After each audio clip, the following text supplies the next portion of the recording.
एक भक्ति गीत गाने की कोशिश करती हूँ दोस्तों। आप लोग सपोर्ट करें और कमेंट बताएं गाना कैसा लगा। आवे के पड़ी हो मैया, आवे के पड़ी, आवे के पड़ी हो मैया, आवे के पड़ी। हम भोरे भोरे करब आरतिया, आरतिया लेवे आवे के पड़ी। हम भोरे भोरे करब आरतिया, आरतिया लेवे आवे के पड़ी।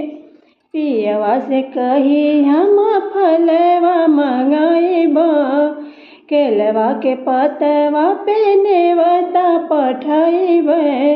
पियवा से कही हम फलवा मंगाइब, केलवा के पतवा पे नेवता पठाइब।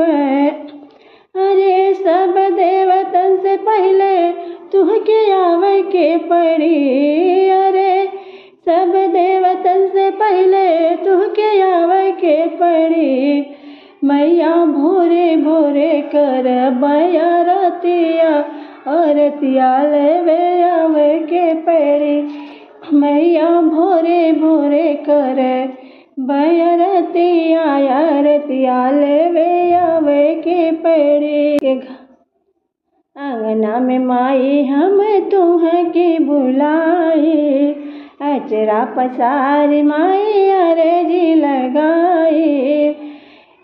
अंगना में माई हम तुहके बुलाई, अचरा पसारी माई अर्जी लगाई।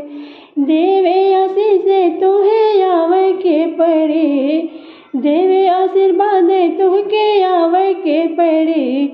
मैया भोरे भोरे करब आरतिया, आरतिया लेवे आवे के पड़ी। देवलोक माई तोहर जय जयकार बा, बिटिया ममता दे के है इंतजार बा। देवलोक माई तोहर होत जयकार बा, बिटिया ममता दे के है इंतजार बा। जब पाँव पड़िए तुहरे, जब पाँव पड़िए ममता तुहरे आवे के पड़ी। मैया भोरे भोरे करब आरतिया, आरतिया लेवे आवे के पड़ी। मैया भोरे भोरे करब आरतिया, आरतिया लेवे आवे के पड़ी। धन्यवाद। गाना कैसा लगा जरूर बताएं।